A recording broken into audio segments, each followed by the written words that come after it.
Такая картина здесь почти каждый день. Особенно многолюдно в районе галской милиции в так называемые рыночные дни. На прием в паспортный стол люди спешат с утра пораньше. И у каждого из них десятки вопросов. Как происходит дело наше? Мы же местные жители. Почему нам дают вид на жительство, а не паспорт? Дверь в помещение чаще всего закрыта. Вход контролируется во избежание столпотворения. Температура на улице почти 40 градусов. Кто-то не выдерживает, их крики разносятся по всему помещению паспортного стола. Сюда жители района попадают уже с пакетом необходимых документов. Далее все по процедуре. Проверка наличия документов, а затем отпечатки пальцев. Данные вносятся в компьютер, и только после этого форма 9 жителю Галского района продлевается. Так, вот это оригинальное у меня все было, что там без проблем собирать. Абхазские загранпаспорта уже не продлевают. Процедуру приостановили несколько месяцев назад. Но люди сюда в паспортный стол приходят с документом и требуют его продлить, а кое-кто и даже выдать новый. Как выяснилось, причина столь большой любви к абхазскому загранпаспорту проста.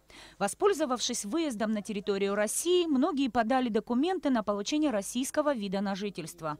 Вот и получается, у этих людей будет уже не 2, а целых 3 гражданства – Абхазии, Грузии и России. Вид на жительство – это тот же документ, который позволяет проводить все юридические вопросы, касаемые передвижения по Абхазии, передвижения через границу, что их очень сильно волнует, в Республику Грузии.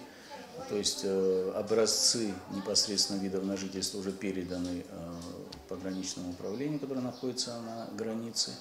А те кривотолки, которые что нельзя переходить, это просто умысел. Общий срок рассмотрения документов – 2 месяца. За это время проводится и спецпроверка, которая позволит узнать о человеке, представившем документы, все. У нас прием, потом спецпроверки, максимум это 2 месяца по нашей инструкции. И на тот период времени, пока обрабатываются документы, мы продлеваем гражданам на 2 месяца. Форму номер 9, чтобы люди могли передвигаться по территории республики. С января текущего года в паспортном столе Галского района выдано 36 абхазских паспортов. А вот видов на жительство пока не выдано ни одного. 5 инспекторов принимают необходимые документы с апреля месяца.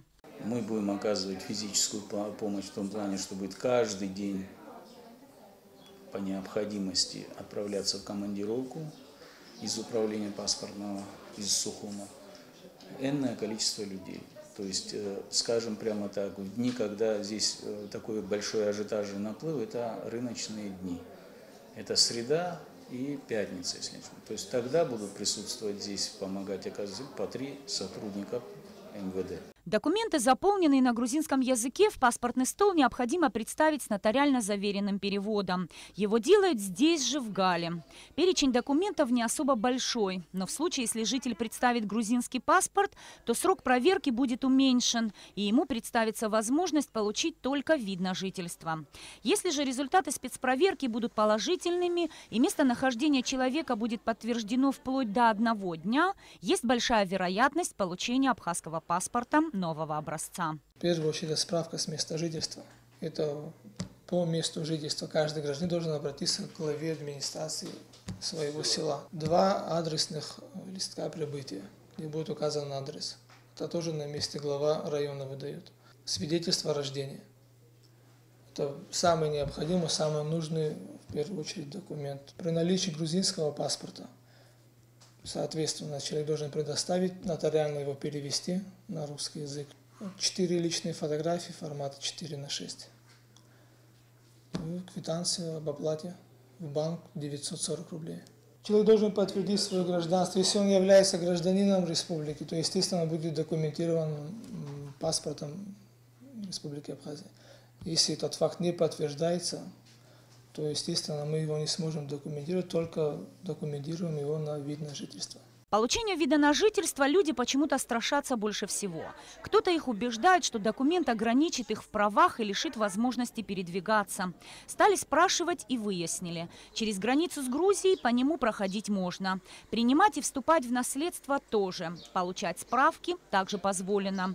Этот документ подтверждает право на постоянное проживание на территории Абхазии. Единственное, что будет недоступно, это участие в выборах. Нисфарш Бабислан Джинджоля, Абхазское телевидение.